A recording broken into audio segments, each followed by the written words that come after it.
6 here. All right, so to authenticate the user, there's the problem. Identification is claiming to be somebody. Authentication is proving it with some means, like a password or a thumbprint or something. So there's many ways to do it, things like passwords and physical tokens, SSL certificates, but almost 90% of the time or more, it's name and password just because it's the cheapest and simplest. It's also the weakest.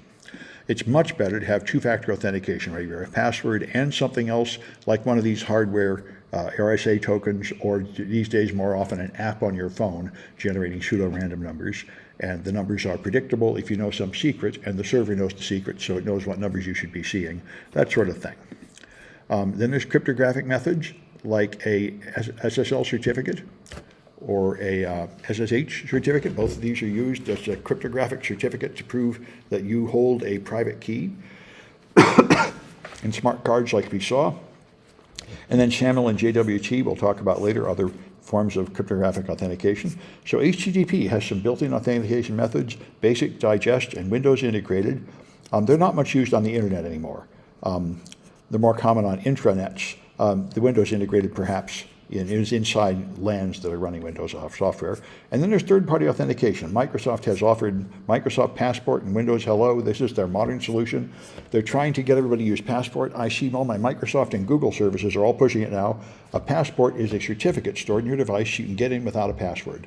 I've been reluctant to start using them because I've heard them really complained about on Security Now podcast. They say that the problem is there are huge difficulties with them. You have trouble storing them, trouble making them work across devices and stuff like that. But I guess they're coming. I may start turning it on soon. We'll see how it works. And then, of course, Obama had a plan. When Obama found out that the average person has like 17 passwords or 20 passwords, he said, I know the U.S. government will just be your authentication provider. You'll just log into the U.S. government website and it'll be the doorway to everything. That went down in flames very fast. Obama made several outrageous statements, which he then just sort of tried to pretend the next day he never said. Like he said, we're going to jump into the Syrian war on the side of Assad. Like next day he's up, what, me? Oh, not me, I never said that. This was one of them that was, and so what the real third-party authentication of the world is Facebook.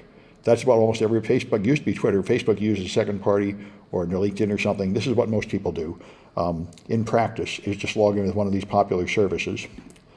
And so there's a way it works is the Facebook login lets you, your website has a login page, and instead of making people make up a username and password for your site, you can just let them log in with Facebook. And what this does is they give you some code for you to copy and paste onto your website, and it does OAuth. OAuth sends a request to Facebook saying, this person wants to log into my site, I want you to log them in, and then send me some information about them back. I will not learn their password, but I'll learn something like just their username and their email address or something like that. And after Facebook logs in, then you get limited information back here so they can identify you, but they don't have to take responsibility for managing the passwords or the login. That's what OAuth does, and that Facebook has an API for this. The problem is, as we're going to see later, the site here has to write some code to do its side of the OAuth exchange, and often people do a bad job with that code. So even if Facebook is well built and secure, sites that log in with Facebook can handle their part of the job incompetently, and that happens. So things that can go wrong if you have a bad password, easy to guess, set to a default value, that sort of thing. And so you want to find password quality, look for rules, try to register accounts with different weak passwords, see what you can get away with, see if you can change your password to weak values. Brute force attacks, technically, from a mathematical point of view, I think a brute force attack should be every possible combination of letters, but what people call a brute force attack these days is really a dictionary attack, where you take a dictionary of known stolen passwords and use them all. That's what people usually do. And the defense here, of course, is to just not let people try to log in over and over and over again with different passwords. If somebody fails 5 or 10 times, you should block them. They're not a legitimate user trying to get in. They're an attacker. And one system that turns out to work pretty well in practice is to give them something like 5 attempts and then lock them out for a short period of time, like a half hour or an hour. That way, if your user really forgets their password, they have like a half hour to hunt around and find wherever they wrote it down or something and then try again. But the attacker can't guess very many passwords in a reasonable amount of time. So you can do password guessing attack, and we do this in the project, so I don't think we've done it yet, but we will. They have this, you just try a dictionary of passwords in burp. until one of them gets in. So if you now you have to have a counter counting how many attempts they've made to decide whether to lock them out. And a counter might be in a cookie under the control of the attacker. That would be bad, held within the current session. And sometimes pages continue. Sometimes there are places you can go to find out if a password is correct even without logging in, like the password change form. Sometimes first asks you for your old password and then for the new password. And if you put in the old password, they forgot to lock you out after so many guesses on the password change form. So you can use that to find the password. That sort of thing tends to happen. Then there's verbose failure messages where if you try to log in, it'll tell you the password is incorrect or the user is incorrect, which is not necessary. The best thing is just tell the end user, username, password not accepted, you try again. If you tell them which one is wrong, that just makes the attacker have a much easier time getting in. Then they can just guess usernames until they get the username, and if they have a valid one, then they can guess passwords separately, so it changes the number of guesses down to the square root of the number of guesses. Instead of having to do 100 usernames and 100 passwords, it'll be 100 times 100, they just have to do 100 usernames and then plus 100 to guess the 100 passwords. And so there you can go to websites and see. This happened to AT&T. AT&T had a forgot ID, enter contact email address. This turned out to be a really bad thing. If you forgot your user ID, you could fill in an email address and go next, and the next page would tell you whether that email address was in the system. So people were able to just enumerate email addresses and find out other people's email addresses in the system. And they were also able to do this with phone numbers, user ID numbers. They were able to enumerate these things. This is what Weave did, a sort of crazed hacker that actually went to prison for this, or at least was tried for it. He wrote this script to find phone numbers. This just does curl to send things up to the server. This will just try thousands or millions of phone numbers in that form and to look at the response to see if they're valid phone numbers. So he was able to enumerate the valid phone numbers on AT&T, and I think this was maybe 10 or 15 years ago. He was able to also find some other number like your IMEI number or something, and that would mean he could authenticate as you in the apps at that time, with Twitter and stuff on phones, would just accept that second number as a login. So it was a pretty bad attack at the time. And he did it very maliciously, and they found chat logs where he said, I could tell AT&T, but I'm not going to tell them. I want to hurt them. I'm going to do this and leak it out just to harm them. So he was guilty of malicious intent. You know, he didn't have a good case when he went before the law. So attacks that reveal usernames are called username enumeration. That is a flaw, a weakness in a site. And it could be used alone for something like spear phishing emails. You could refer to people by that username to convince them you really are legitimately coming from the company. And another thing you often have is subtle differences.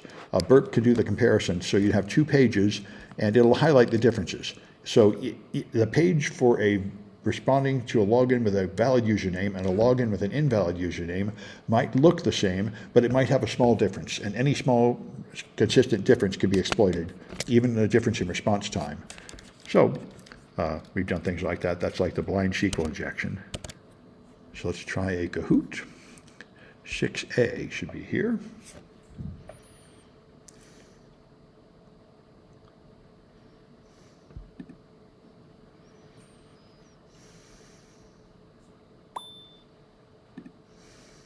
I haven't been able to log into my LinkedIn because the Google Authenticator won't work. Well, I don't know. That's interesting. You'd have to go through the LinkedIn lost password process and see what they let you do. It's a good question. It's not a bad idea you have there, though. I would move away from Google products towards Microsoft products. That might be more likely to work. Usually, Microsoft products work better on Microsoft domains.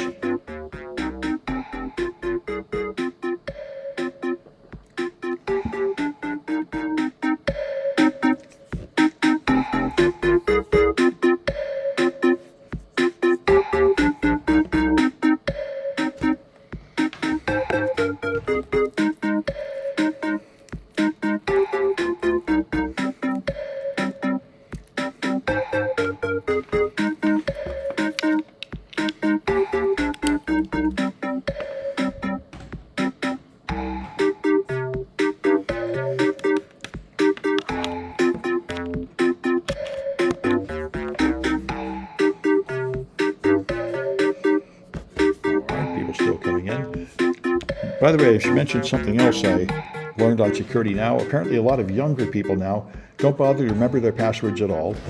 Oh dear. Oh, good, the pin is showing. All right, they go and just say, I forgot it every time, and just get an email. And Steve Gibbons points out, this is just as secure as anything else because almost nobody will let you recover your lost password by going to your email.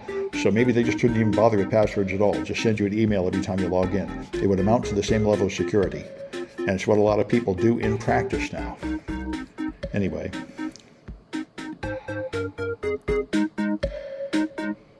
Let's give it a shot.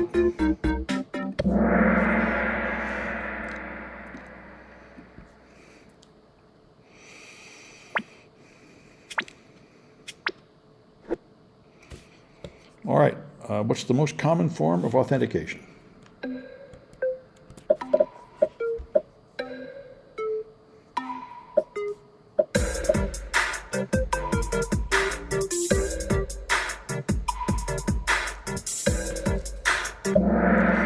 and password, cheapest and easiest, oldest, and the weakest.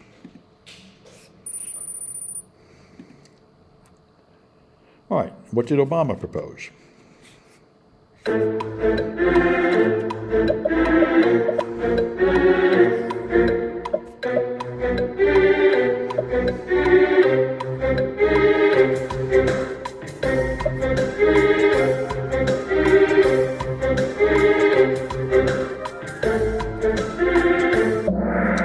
Third-party authentication provider.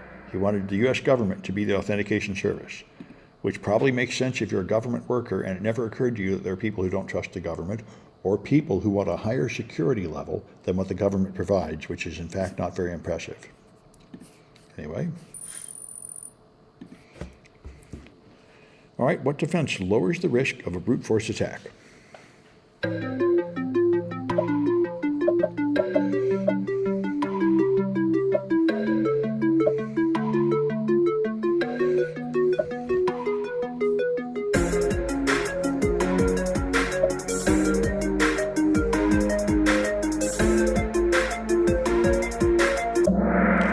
Lockout counter is by far the best. Complexity rules turn out to be almost useless. Microsoft has one where you have to have at least 3 of uppercase, lowercase numbers, and special symbols, and that sounds good. What it means is your password won't be found in an ordinary English dictionary, but it totally will be found in a dictionary of stolen passwords, of which there are so many now. So it turns out to be almost useless. But a lockout counter is very useful. You only let people guess a certain number of times before you lock them out.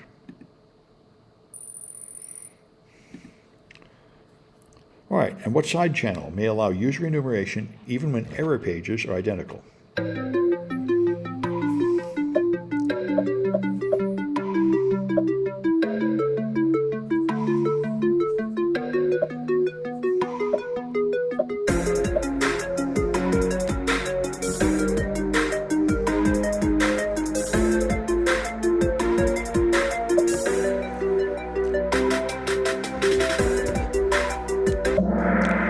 Timing is the side channel. It might take your code longer to notice a good password than a bad password, and that would be enough, or a good username from a bad username. That would be enough to leak out information. Right?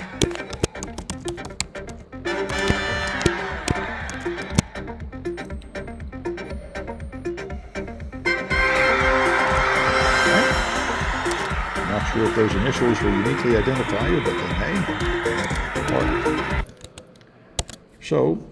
All right. So then, of course, you might not transmit the credentials securely. You might have people eavesdropping on your local network, like at a Wi-Fi coffee house, or the ISP on the backbone. And so if your credentials are not sent with encryption, they might get stolen at any of those points. So if you send them without encryption, then it's trivial to hijack them, but almost nobody does that anymore. HTTPS is what's used on almost every website now. And now there's still bad things can happen. If you put the credentials in the query string, remember we talked about this before, if you go to a browser, and here's Google, and up here is some stuff in the query string. If you were to put usernames and passwords in that query string instead of in a post request, then they would be subject to being saved in browser favorites and saved in server logs and such, which are unsafe places for them to be. There are sites that take credentials from a post and then redirect it to another page and put it in the query string. Is the door open, you think? And they're just so noisy, maybe even the shut door doesn't stop it. Anyway, all right. So cookies. You can store credentials in cookies, and even if the cookie is an encrypted blob and you can't decrypt it, you can just record it and reuse it to get in someone's account typically. Another thing that used to be pretty common is the login page is actually HTTP, and then it uses an HTTPS request in the form. I don't see this so often anymore. An HTTP page with an HTTPS button. It was pretty common maybe 8 years ago. It's a serious flaw because the HTTP page can be altered and your browser won't know. But anyway, that was a flaw. Mixed HTTP and HTTPS on the same page is a no-no, because whatever part of it is HTTP can be intercepted and modified, and they can add scripting to it. And I mentioned password change functionality is a problem. Now, the US government actually recommended for a while that you should change your password every 30 or 90 days. And almost every corporation I deal with does this. It's been at least 5 years since they reversed that and said, we found out this just irritates everybody and accomplishes nothing. I always wondered, what do they think this is going to accomplish? They think that if the bad guy steals some passwords, the fact that we're going to change them in 30 days is going to make a difference. Exactly how does that work? There's no real explanation. In fact, it turns out to be useless. What's better is to not force password changes periodically, but just change them when there's a compromise. Anyway, but the password change system is often vulnerable. It should ask for the old password to make sure you know the old password before it changes to a new one, and it should. It can make mistakes. Sometimes it'll tell you if the username is valid. Sometimes it'll tell you if the old password is valid. So it's often a weak spot attackers can use to enumerate those things. So here's the password change decision tree. Identify the user, validate the existing password, consider account lockout features, then compare the new passwords with each other and against password quality rules, then feedback error conditions to the user. This is really pretty complicated. If you start coding, you discover how difficult it is to get things right. This is a 5-step process, and it's quite easy to make a mistake and do some of these things wrong. Forgotten password functionality is very often the weakest link. Typically, if your user completely forgets their password, they can use something else very simple to prove their identity, like their mother's maiden name or something. And this is very weak because people can usually find that out by just looking at social media and such. Users can write their own questions. So attackers can try a long list of usernames seeking a weak question like, do I own a boat? Like a yes-no question, that kind of thing. If you're allowed to save a password hint with your password, a bunch of people put the real password in there. There was a big breach of a major company about 10 years ago where they leaked out the password hints, and most of them just were the password. The mechanism used to reset the password after your correct challenge is often vulnerable. It might disclose the forgotten password to the user, so an attacker can use the account. This is, by the way, this used to be true of Yahoo. You could call their help desk and talk to a human, and if you said, I remember it was the name of my dog followed by a number, and my dog is Snoopy, and they'd say, oh, good, they can see it on their screen. I'll say, okay, it's Snoopy 134. So the password is stored in plain text, and they can see it, and they can give it to you. Now, this is not the right thing to do. The password should be stored in a hashed form, so nobody can read it, and it cannot be recovered. All they can do is send you a link to click on to reset it, but there shouldn't be any way to recover the old password. And of course, this is the most common thing.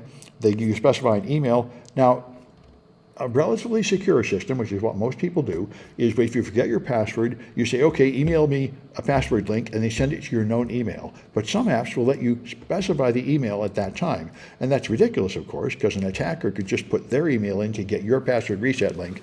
That's the kind of flaw that happens. And some apps allow a password reset, and they don't inform the user that your password was reset. So if a bad guy resets it, you don't even know. All right, and then of course, remember me is a weak spot. You don't want to keep logging in over and over, so you check a box saying remember me, and it might just be a persistent cookie, which just has your username or a simple number, and if that's true, then I can just change this name and be somebody else, or change this number and be somebody else. All right, even if the token is properly encrypted, it could be stolen by cross-site scripting or getting access to your phone or PC. And if I get your session token, even though I don't know your password, I can do called session writing. I can enter your logged in session as you, perhaps for a very long time these days. typically forever.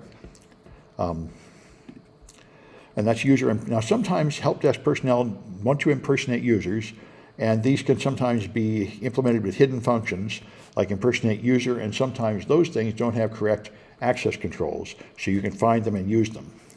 Or the one I've seen many, many times is a fixed backdoor password. That was in the news. This keeps happening over and over and over. People ship products that have a fixed backdoor password, and then somebody finds it, and then you can just log into all those devices.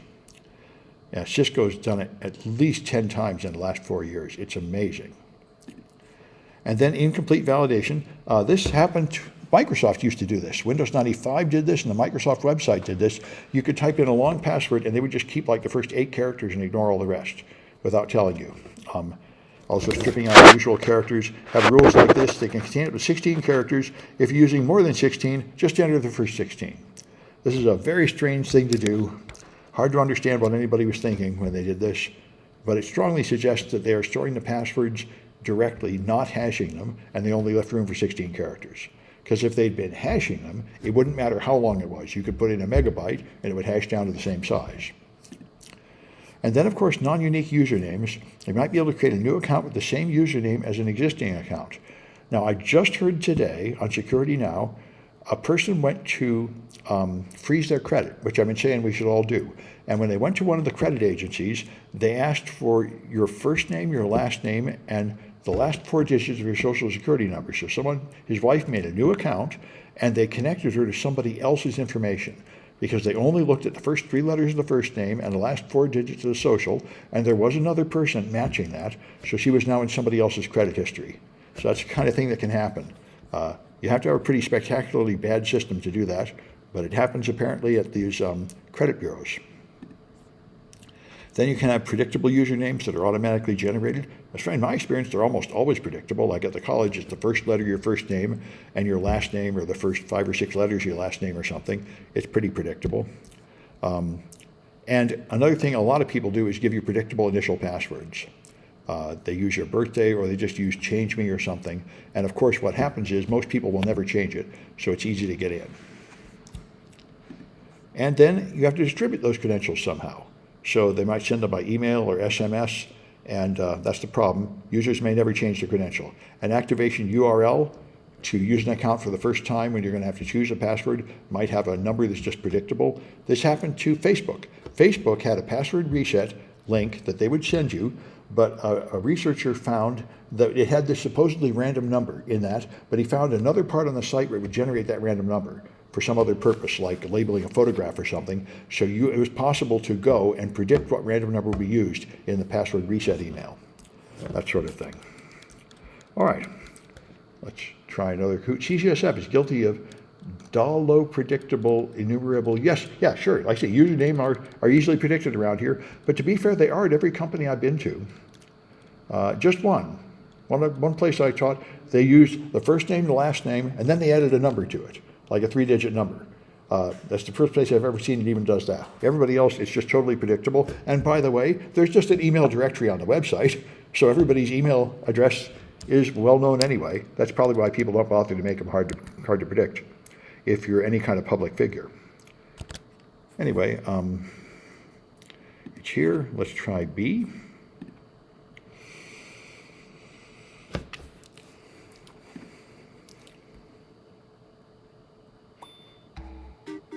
And hopefully the number will stay visible. And it does. Good. All right.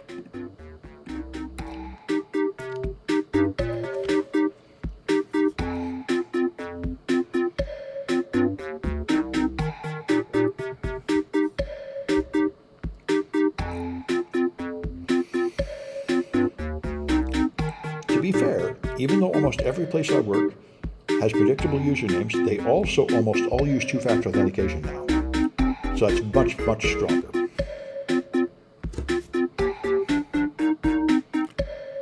I think the only exception is City College, which does not use two-factor authentication, which is pretty ridiculous.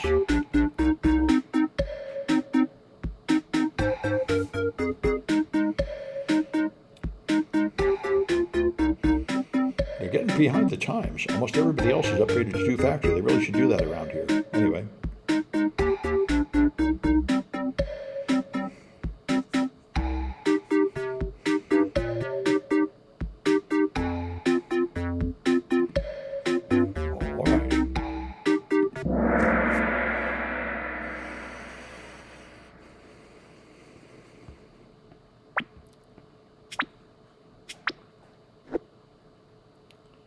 All right, so what does HTTPS prevent?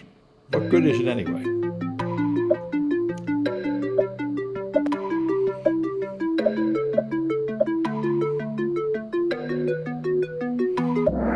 The only thing it stops is eavesdropping. If somebody collects your network traffic and they try to read it, it will be encrypted and they won't be able to open it. So it prevents this, doesn't prevent any of these other things. That's why people say because it's HTTP secure, that means it's secure. And you have to understand that means it's more secure than the one without an S, but doesn't mean it's perfectly secure by any means. There's no such thing.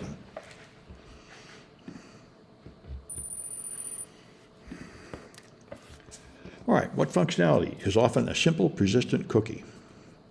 In fact, I don't think I've ever seen anything else used.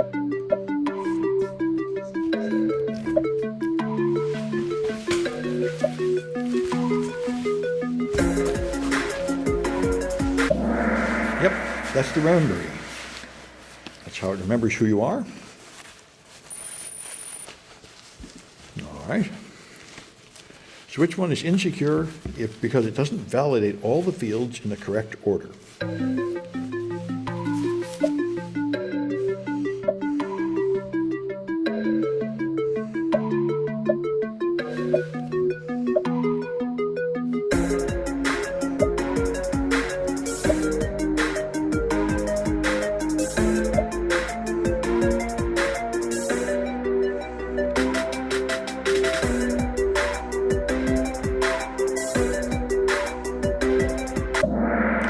Password change, forgotten. If you think about it, the rest of them don't require much of anything. Login is username and password. Remember me is just a checkbox. Forgotten password is just a button typically. Maybe you need an email address. The password change form is the one that has a lot of fields. Old username, old password, new password again. So it's got 4 fields that you have to evaluate what's in there, and that can get complicated and you can do it wrong.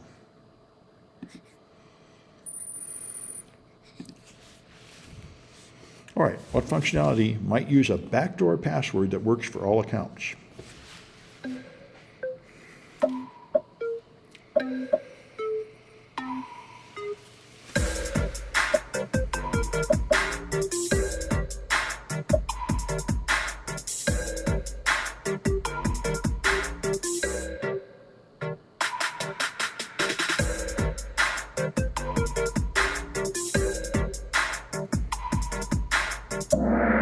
This is user impersonation. For example, the help desk might say, you need to adjust some setting in your account. Here, I'll go in your account and fix that for you. It's fairly common that they have some way to get into your account to fix things, but they might do it by having a secret backdoor password for all accounts, and that's a pretty terrible way to do it. A dangerous way. All right.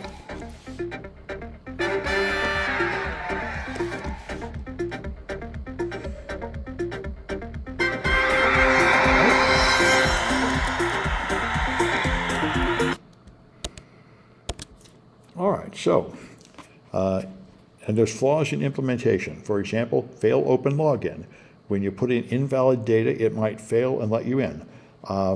You know, my automated scoreboards I have in my classes, there's a time when I made this mistake, students discovered that for some of them, all you had to do was not put any answer at all, and it would accept that as the correct answer. It's easier to make this mistake in logic than you might think when you're programming things.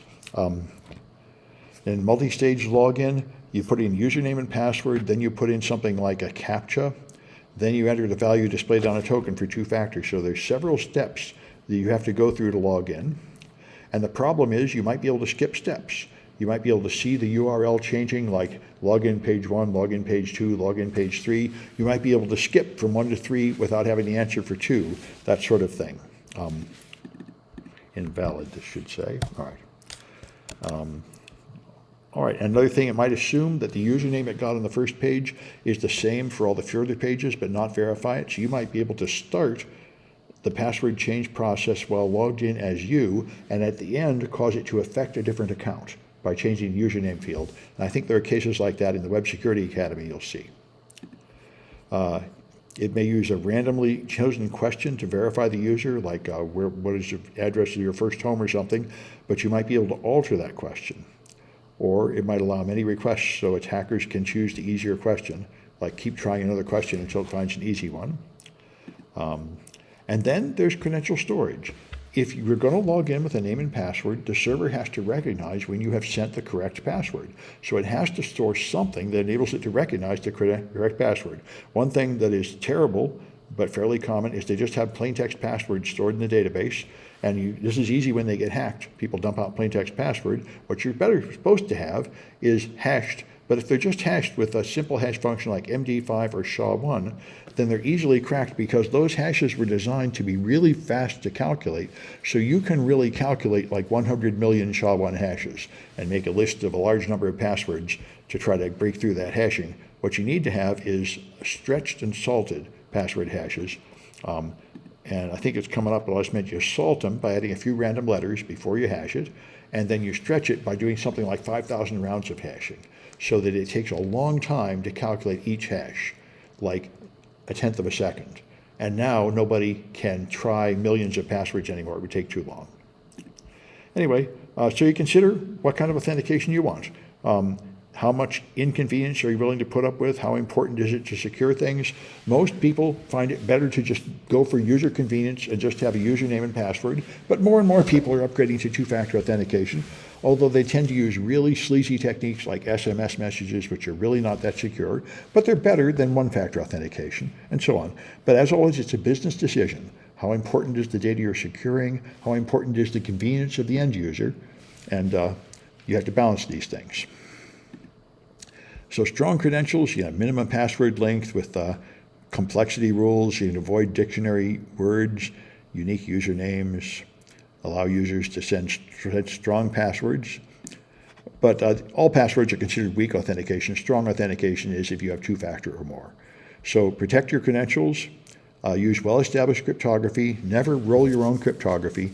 Anytime you think you're going to invent your own cryptographic system, you are wrong. The experts have made good ones. You just need to use them the way they are correctly. Don't get creative. They're designed by experts and carefully tuned, and you don't touch them if you have any sense. Your whole login page should be HTTPS.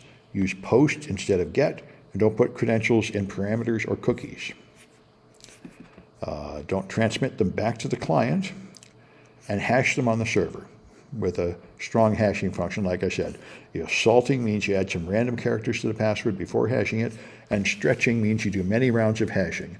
And as you can see this in Kali Linux, there's a file here, login.defs. You see Kali Linux uses SHA-512, and it uses 5,000 rounds of it. And that's what Linux and the Mac use. Windows uses 1 round of MD4 with no salts. It is appalling. It's a system that was shown to be useless in 1975. But Microsoft did not get the memo yet.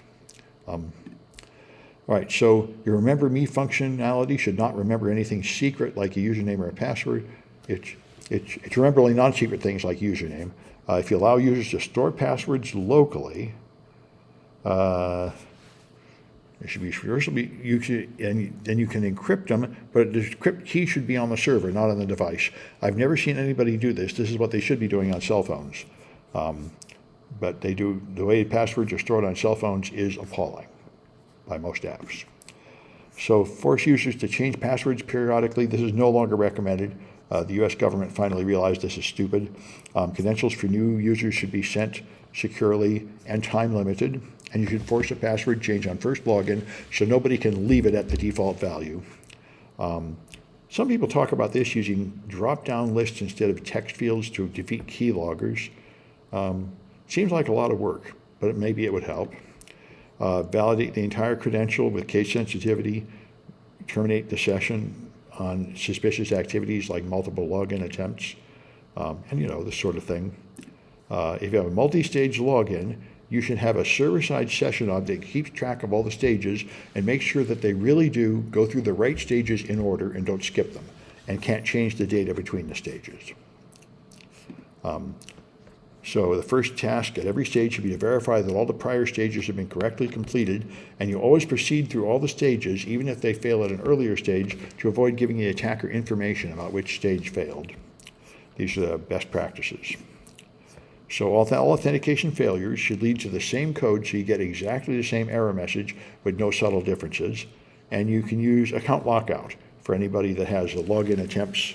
If you log in with invalid usernames, then you should get the same error message as valid one, so you don't leak information about the usernames. If you let users use usernames, then they can do username enumeration. They can just keep trying usernames until it refuses to let you use that name because somebody else is using it. So here's other techniques available. Using your email address as username is very common. So to prevent brute force attacks, anytime you're taking password information, you want to prevent these attacks. So use unpredictable usernames, and preventing their enumeration will make it harder for people to guess them, although I don't know anybody that does that. Everybody uses predictable usernames. The other thing you should do is disable an account after several failed logins, and you have to do something like call customer support or answer security questions, or as I said, for lower security situations, just a 30-minute lockout is enough to slow down attackers, and the people that just forget their password have a pretty good chance of getting back in. Password spray is a modern attack to defeat a lockout. Instead of having one username and trying a lot of passwords, you choose one common password and just try a lot of usernames. And that typically will avoid the lockout. And you just bet somebody there used a password of 1, 2, 3, 4, 5, 6 or something. And so a defense against that is a CAPTCHA. If you have strong password rules, then it's hard for them to pick out a common password, and having a CAPTCHA on the login page is intended to make that difficult, so it's very difficult to automate these, although machine learning can punch through these CAPTCHAs all the time now. And we do it in the machine learning class. It's these things are surprising. These things are not supposed to be solvable by a computer, but they are totally solvable by modern computers. So password changes won't have a way to change your username. They need the old password and the same message for all failures, and you should email the user to let them know their password has been changed in case an attacker managed to do that. And for account recovery, for security critical apps, require them to do something like actually go to a help desk and show a driver's license or something. Have challenge questions. Don't let people write their own questions or use stupid questions like your favorite color that just don't have enough possible answers, so it's pretty easy to get lucky and guess it. And anyway, you log authentication, protect the logs, and then when you see people trying to break in, you should realize you're under attack and lock those accounts out. And notify users when security events happen. Of course, the problem with that is all the spammers constantly send you emails saying, we have a problem with your account, you need to verify it or something. This happened to me in class. I was lecturing, SMS came in saying, someone made a huge charge for your Walmart account. Well, I don't have a Walmart account. So anyway, but I guess people do. So let's try another Kahoot.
Try.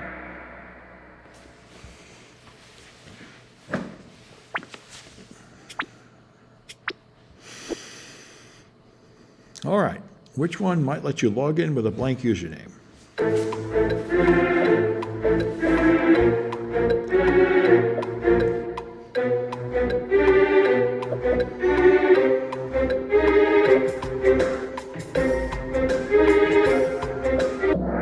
That's fail open, where an error condition leads to passing instead of rejecting you.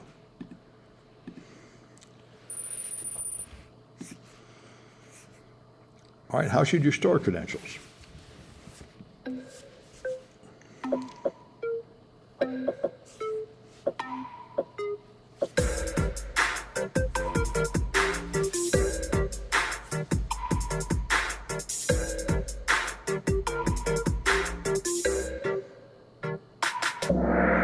Hashed, salted, and stretched. Good.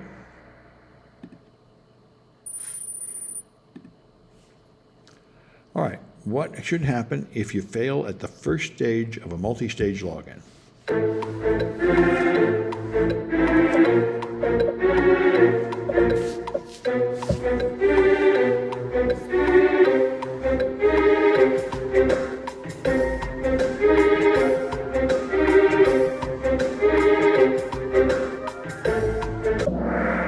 Complete the process and then show an error. You don't want to jump back to the beginning because that'll enable an attacker to attack just part of the login process. You want to complete it as normal and then let them know it failed. All right, and what function should use auto-generated usernames to prevent enumeration?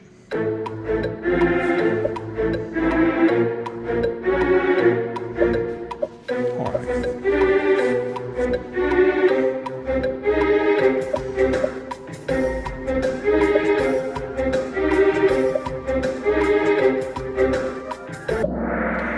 Yeah, they register them that way. It's recommended in your book, but I don't think anybody who's used this since CompuServe in like 1981.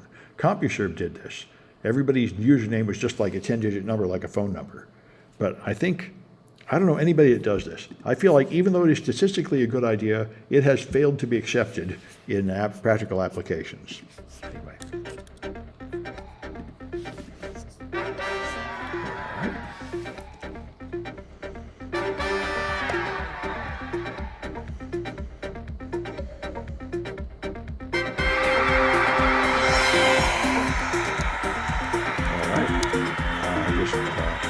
People using fake names won't get their points unless you tell us who you really are.